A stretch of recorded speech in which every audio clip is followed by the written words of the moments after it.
So the Book of Boba Fett isn't looking good. It's not looking good from the actual content that we're getting inside of the show. It's not looking good for the Rotten Tomatoes scores or the IMDb scores, or really anyone who's leaving reviews on this show, who's leaving honest reviews, who really doesn't have any sort of agenda or or they try to remove their bias at least, because obviously we pretty much all have biases. Me personally, I've been a Jon Favreau and Dave Filoni guy ever since The Mandalorian Season 1 came out, where I obviously didn't love every single episode in The Mandalorian Season 1 or Season 2, but I did think that overall it was much better than the sequel trilogy.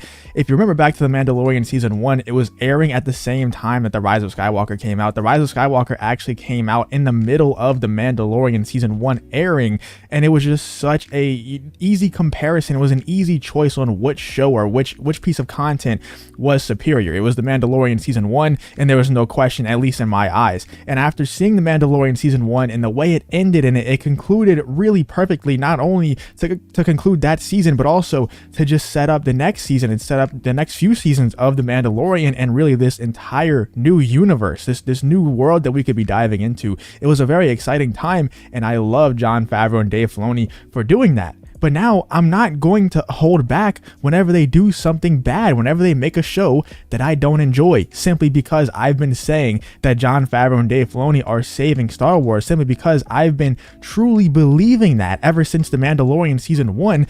I'm not going to hold back whenever I disagree with choices that they make for a show. It's just not in my nature. I can't hold my tongue. I have a huge problem with it whenever I go in other people's streams or whenever people come on my streams and my chat. I can't hold my tongue when you say stupid stuff with absolutely nothing to back up the claims that you're making. And there's a lot of people out there that are throwing shade at people like me and other YouTubers, other of my friends who are disliking this show. Echo Base Network got tons of hate for simply disliking an episode of the Book of Boba Fett, and it just doesn't make any sense to me. Why can't I dislike a show, especially when it's like if I was disliking The Mandalorian Season 1 or Season 2, where they had a 91 and 92% on Rotten Tomatoes, and I was simply just making hate video after hate video about The Mandalorian Season 1 or Season 2 when everyone else was enjoying the show. That's a little bit different, but a lot of people are disliking the Book of Boba Fett. I am not alone. People are saying I'm in the staunch minority.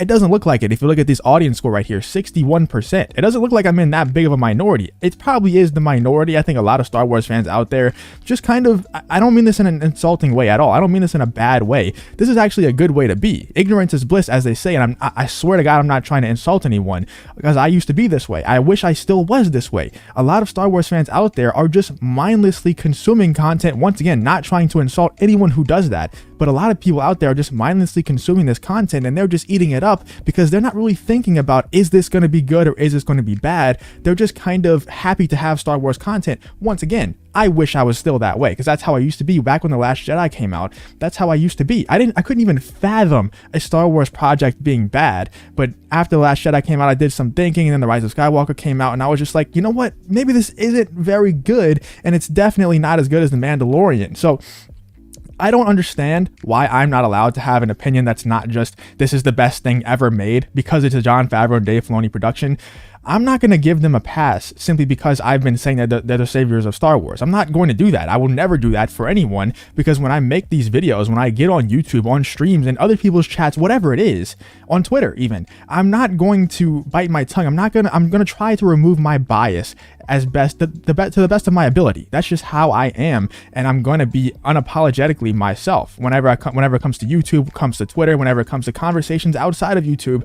That's just how I am, and I'm not going to let you slide by either, for one, slandering me for disliking this show. That's not going to slide. And for two, making claims that have absolutely nothing to back them up. Let's check out some of these other people, some of these other reactions, like Forbes, who have been tearing the Book of Boba Fett to shreds every single week. Forbes says the Book of Boba Fett star thinks Boba Fett is talking too much, and if you haven't seen the clip, it actually is a very interesting clip of Tamora Morrison saying that he wasn't a big fan of the writing for the Book of Boba Fett, and that he thinks that he took his helmet off too much, he thinks he talked too much. I think a lot of people agree with that as well, but I also think that there's bigger problems with the Book of Boba Fett, especially if you look at all the other reviews. I think that most of them aren't talking about him talking too much in the script. I think a lot of people are complaining about Boba Fett, for one, removing his helmet too much. I think that was kind of a given going into the show, though. I think a lot of people knew that he was going to remove his helmet too much.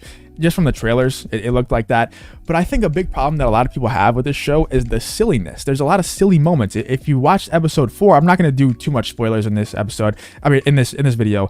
But episode 4, they had a moment where the Book of Boba Fett just turned into a Tom and Jerry skit mid-episode, and it's just so random. It doesn't fit at all, and a lot of these droids, a lot of these costumes look very low effort, they look very low budget, and it's looking like a poorly made fan film at times. But it seems like Tamora Morrison also had, who, if you don't know, Tamora Morrison plays Boba Fett.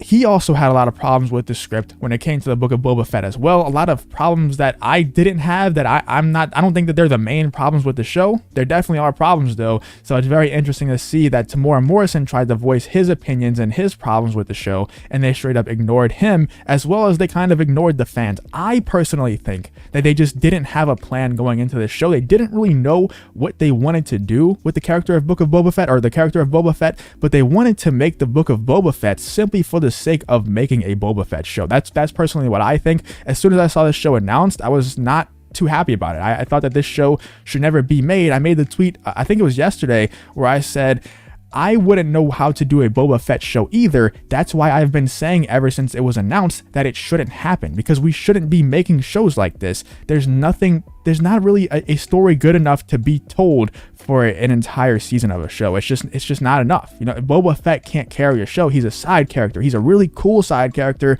but he's a side character nonetheless. You know, even Din Djarin couldn't really carry his own show. He had to have a lot of other characters come in. And if we're being honest, with season 2 of The Mandalorian, if Luke didn't come in the end, I would look back on that season very, very differently. And I know that seems kind of obvious to say, but I really wasn't that big of a fan of season 2. You know, I was liking it. I really liked the Ahsoka episode. I think it's a masterpiece of an episode, and Dave Filoni directed it, which was really shocking to me whenever I saw how well that episode was directed. It was great. But overall, season 2 wasn't my favorite season. This article from Polygon says, please, Star Wars, forget about Tatooine.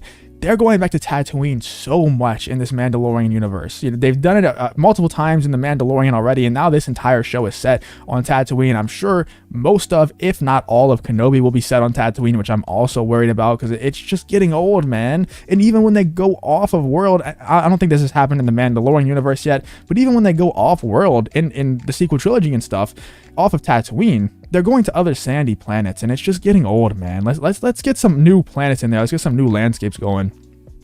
This article from Men's Health says Book of Boba Fett is teasing a crossover with Pedro Pascal's The Mandalorian, and they're pretty much saying that it's a little bit too obvious, it's a little bit too predictable, and they don't want that to happen. I think that he needs to come in here to go ahead and save the show, because the show is going absolutely nowhere. I still don't know who the villain is. I don't know what's going on with this show. I don't know what they're trying to do. I'm not too big of a fan as of now, but like I said, Forbes has been tearing the Book of Boba Fett to shreds. It seems like every single day they're coming out with new articles that's complaining and tearing them apart, which I love that Forbes is actually calling out Disney, because it seemed like for a while they were just too far on the Disney side. They were too biased and trying to support Disney. They were trying to get on Disney's good side, and now it seems like they're a little bit more unbiased and they're calling out things when they need to be called out. And the Book of Boba Fett definitely needs to be called out. If we just let Jon Favreau and Dave Filoni have a pass when they make mediocre content, because it's not awful, it's not sequel trilogy bad, it's not Rise of Skywalker bad, but it's mediocre content. If we don't let them know, then they'll never know, and they'll continue to make stuff like this that's just not that enjoyable. The Book of Boba Fett's upcoming twist seems pretty obvious. They're saying the same thing as Men's Health. All these big articles, all these big news outlets, media outlets are saying that this twist is very, very predictable. It is, you know, it honestly is, but like I said, he needed to come in to save this show, because it's going absolutely nowhere without him. Let me know what you guys think about the Book of Boba Fett. What did you think of season 4? What do you think of all the Book of Boba Fett reviews that are coming out on Rotten Tomatoes? 61% audience score, and even the critic score is dropping pretty harshly. Let me know what you guys think about the whole situation. If you did enjoy this video, please leave a like on the video and subscribe to the channel. If you want to follow me on Twitter, the link to that will be in the description as well. Thank you for watching the video, and I hope to see you on the next one.